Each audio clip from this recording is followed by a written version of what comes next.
The News Line ජීවිතයට මග කියන ඇසිදිසි මෙහෙවර.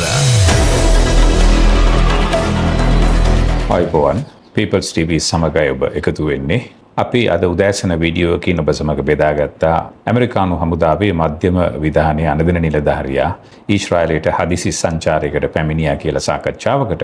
ඒ වගේම තමයි අමතක කරන්න බැරි තවත් සුවිශේෂී පුද්ගලයන් දෙදෙනෙක් මේ වෙනකොට ඊශ්‍රායලට පැමිණ තිබෙනවා. ඒ තමයි මැද පෙරදිග කටයුතු සම්බන්ධයෙන් ඇමරිකානු ජනාධිපතිවරයාගේ විශේෂ නියෝජිතයා වන ස්ටිව් විට්කෝෆ් සහ දවල මන්දිරයේ ජනාධිපතිවරයාට ප්‍රධාන උපදේශකයෙක් හැටියට කටයුතු කරන ජෙරඩ් කූෂ්නර් කියන්නේ අත් වශයෙන්ම ට්‍රම්ප් ජනාධිපතිවරයාගේ බෑණනුවන් කියන එක ඔබ දන්නවා. මේ සුවිශේෂී පුද්ගලයන් කිහිප දෙනා අග්‍රාමාත්‍ය නෙතන්යාහු සමග හමුවීම මේ අවස්ථාවේ සුළුබඩු කාරණාවක් හැටියට අපිට සලකන්න බෑ. මීට පෙර පසුගිය අවුරුද්දේ ජූනි මාසයේ යුද්ධයේ අවස්ථාවේදීත් මේ විදිහටම මේ අය අවසාන වතාවට හමු ආකාරය රැස් වෙලා සාකච්ඡා කරපු ආකාරය සම්බන්ධයෙන් අපි දැකලා තියෙනවා. දැන් මේ සුවිශේෂී පුද්ගලයන් කිහිප දෙනා මෙවැනි තීරණාත්මක අවස්ථාවක හමුවීම අපිට නොසලකා හරින්න බෑ. පසුගිය අවුරුද්දේ ජූනි මාසයේ කෙරුණු යුද්ධයේදීත් ඒ යුද්ධය ආරම්භ කිරීමට ඔන්න මෙන්න තියලා මේ අදාළ පුද්ගලයන් විසින්ම මේ විදිහටම රැස් වූ බව අපිට මතකයි.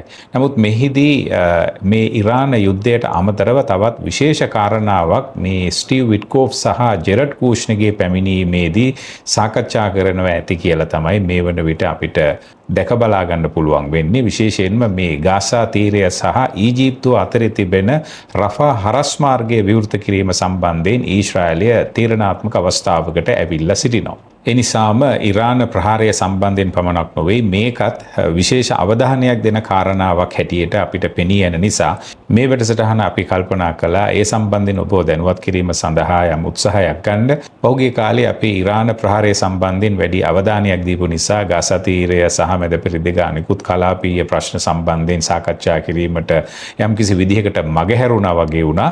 ඒ නිසා මේ අවස්ථාවේ අපිට මේක සාකච්ඡා නොකරම බැරි තත්වයක්. අපි දන්නවා සටන් විරාම ගිවිසුමේ ට්‍රම්ප් විසින් යෝජනා කරපු පළමු අදියරේ එක කොන්දේසියක් තමයි ප්‍රාණ අපකරුවන් නිදහස් කිරීමෙන් අනතුරුව ඊශ්‍රායලය මේ රෆා පිවිසුම විවෘත කරන්න ඕනේ කියන කාරණාව.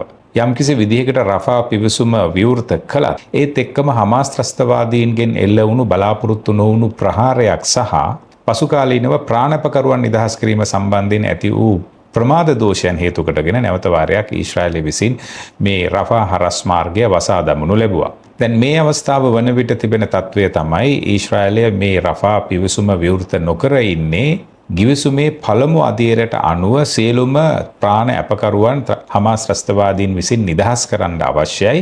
තවමත් අපි දන්නවා මේ රන්ග්වීලි කියන ප්‍රාණ අපකරුවාගේ මලසිරුර ලැබිලා නැහැ. ඒ නිසා ඊශ්‍රායලය එය ලබා ගැනීම සඳහා හමාස් ත්‍රස්තවාදීන් වෙත පීඩනයක් එල්ල කරනුවස් මේ රෆා පිවිසුම තවමත් විවෘත කරන්නේ නැතුව ඉන්නවා. ඒ විතරක්මත් නොවේ මේකේ දෙවෙනි අදියරට යන්න කලින් හමාස් ත්‍රස්තවාදීන් අවිබිම තැබීමත් සිදු කළ යුතුයි. එතකොට දැන් දෙවෙනි පියවරට යන්නෙම නැතුව යම්කිසි විදියකට ඊශ්‍රායලයට බලපෑමක් ඇතිකරන්න මේ අලුතින් උදා වෙලා තිබෙන තත්වය පාවිච්චි කරමින් ඉන්නවා මේ සත්කාරත්වය දක්වන රටවල් යයි කියාගන්න. විශේෂයෙන්ම ඊජිප්තුව, කටාර් සහ තුර්කිය කියන රාජ්‍යයන් කියන එක තමයි අපිට දැන් පේන්න තියෙන්නේ. තව ටිකක් පැහැදිලි කරලා ඔබට කියනවා නම් අපි දන්නවා මේ වන විට ගාසා තීරයේ ප්‍රශ්නය සම්බන්ධයෙන් ක්‍රියාත්මක වන ප්‍රධාන කමිටු දෙකක් තිබෙනවා. එකක් තමයි අර තාක්ෂණික කමිටුව කියන එක. හමාස් ත්‍රස්තවාදී සංවිධානය වෙනුවට ගාසා තීරය ඇතුලේ පරිපාලන කටයුතු ඉදිරියට කරගෙන යාම සඳහා පත් කරන ලද කමිටුව මේකට අන්තර්වාර පාලන කමිටුවක් කියලාත් කියනවා. ඊට අමතරව මේ ඊයේ පෙරේදා ස්විට්සර්ලන්තයේ ඩාවොස්හිදී පත් කරපු සාම මණ්ඩලය කියන එක.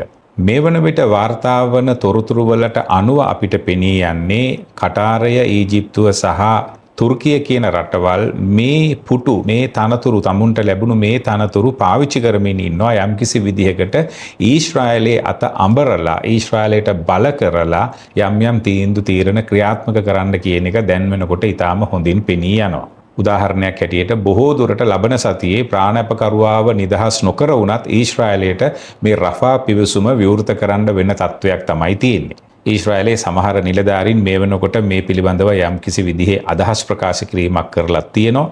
සටන් විරාම ගිවිසුමේ පළමු අදියරේ කොන්දේසි තවමත් සම්පූර්ණ කරලා නැති පසුබිමක පවා ට්‍රම්ප් ජනාධිපතිවරයාගේ මේ කමිටු හරහා ලැබෙන පීඩනය නිසා බොහෝ දුරට උන්ට රෆා පිවිසුම විවෘත කරන්න සිදුවෙයි කියලා. කෙසේ නමුත් අපිට දැනගන්න ලැබෙනවා ඒක විවෘත කළත් ඊශ්‍රායලය දැඩි අධීක්ෂණයක් පාලනයක් තියාගෙන මේක විවෘත කරයි කියලා. මේ පිවිසුමේ දිශාවන් දෙකම විවෘත කරන්න සිද්ධ වෙන තත්වයක් තමයි දැනට අපිට පේන්න තියෙන්නේ. උදාහරණයක් හැටියට ගාසා තීරේ ඉඳලා පිට වෙන්න සහ ගාසා තීරයට ඇතුල් වෙන්න පුළුවන් විදිහට දෙපැත්තම විවෘත කරන්න වෙයි.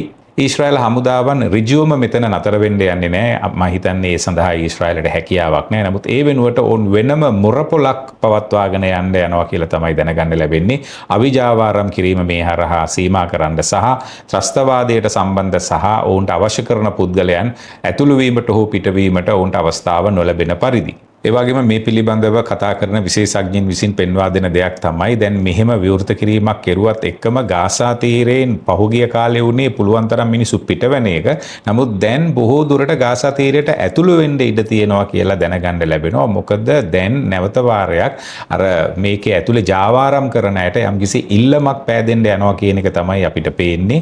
ඩොනල්ඩ් ට්‍රම්ප් පවා ප්‍රකාශයක් කළා මේ සාම මණ්ඩලය පිහිටුවීමෙන් අනතුරුව කවදාවත් ආයේ ගාසා තීරේ ආධාරවල හිඟයක් ඇති වෙන එකක් නෑ කියලා. ඒ නිසා හෝල්සේල් තොග පිටින් මේවා ඉස්සරහට නිදහස් වෙයි. ඒ නිසා මේවා හරහා කොයිතරම්නම් මිනිස්සු ජාවාරම් කරලා සල්ලි හම්බ කරගන්න පුරුදු වෙලා හිටියද කියන එක අපි හොඳින්ම දන්නවා. ඒ නිසා බොහෝ විට මේකත් එක්ක දැන් යම්කිසි විදිහකට සංවර්ධන කටයුතු පවත්වා ගන්න යනවා. ඒව හරහාත් යම් කිසි ජාවාරම් විතරක් නෙවෙයි හරි හම්බ කරගන්න අවස්ථාවන් උදා වෙන්න ඉඩ තියෙනවා. ඉතින් ඒකත් එක්ක යම්කිසි විදිහකට මිනිසුන්ගේ උනන්දුවක් ගාසා තීරය ඇතුළට එන්න දැන් තියෙන්න පුළුවන් කියලා යම්කිසි අදහසකුත් පළ කරලා තිබෙනවා. කොහොම නමුත් ඔවුන් විසින් පෙන්වා දෙනවා බලාපොරොත්තු නොවුණු විදිහට මිනිස්සු ආවොත් නැවත වාරයක් මේ ආධාර බෙදා දීමේ වැඩපිළිවෙල යම්කිසි විදිහකට වියෝල් වෙන්න ඉඩ තිබෙනවා කියලා. ඒවා ප්‍රමාණවත් නොවේ යම් අර්බුදයක් අලුතින් නිර්මාණය වෙන්න පවා ඉඩ තිබෙනවා කියලා.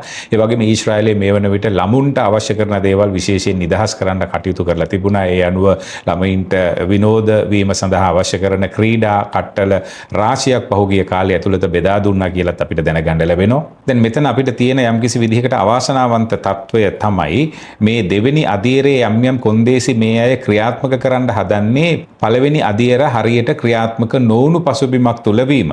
මේකේ බරපතලම කාරණාව තමයි හමාස් ත්‍රස්තවාදීන් තවමත් අවිබිම තියලා නැහැ. අන්තර්වාර පාලන කමිටුවක් පත් කරන්න නියමිත වෙලා තිබුණේ හමාස් ත්‍රස්තවාදීන් අවිබාර දීමෙන් අනතුරුවයි.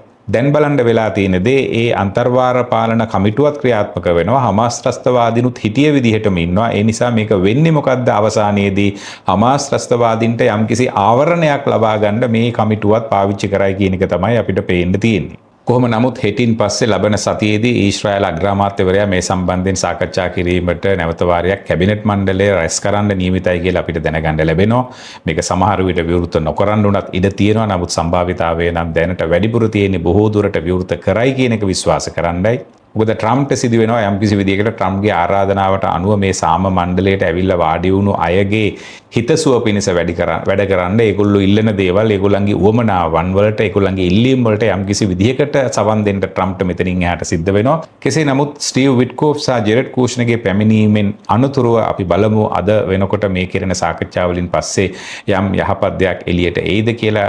ස්ටීව් විට්කෝෆ් ලොකුවට විශ්වාස කරන්න පුළුවන් කමක් නැහැ මෙතනදී. කෙසේ නමුත් තවමත් ඊශ්‍රායල් අගමැතිට යම් අස්වැසිල්ලක් බව නිසැකයි මේ ජෙරඩ් කූෂ්නර්ගේ පැමිණීම. මොකද ජෙරඩ් කූෂ්නර් කියන්නේ ඊශ්‍රායලයට දැඩි ලෙස සහාය දක්වන කෙනෙක්. අනිවාර්යෙන්ම ඔහු යුදෙව්වෙක්.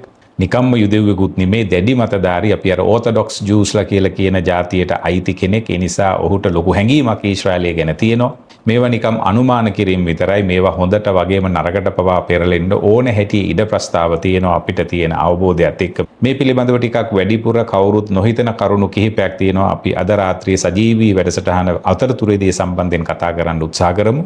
ඒ වගේම තමයි සමහර අය පෙන්වා දෙන්න උත්සාහ කරලා තිබුණා ඊශ්‍රායලියත් යම්කිසි විදිහකට යටිහිතේ තිබෙනවා කියලා. අර බටහිර ඉවුරේ ඊශ්‍රායල් ජනාවාස ඇති කළා වගේම ගාසා තීරයේ යම්කිසි විදිහකට තමුන්ගේ දේශ සීමාවන් ආසන්න කලාපවල යුදෙව් ජනාවාස ඇති කිරීමේ උවමනාවක් තිබෙනවා කියලා.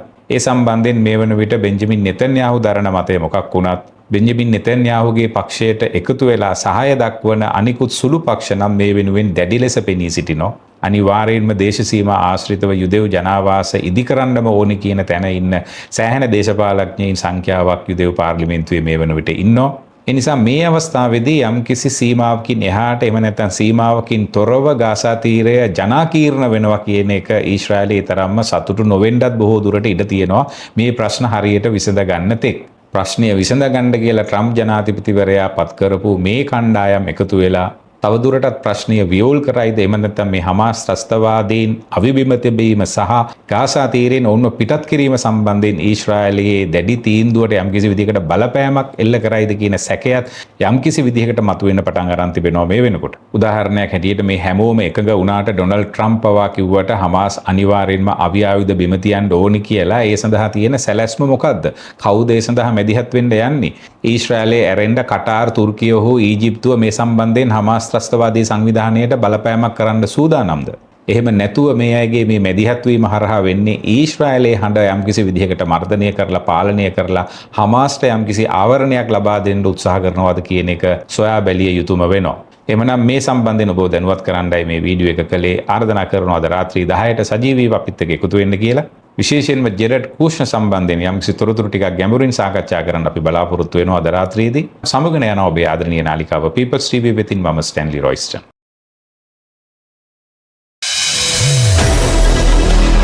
Subscribe us for more details.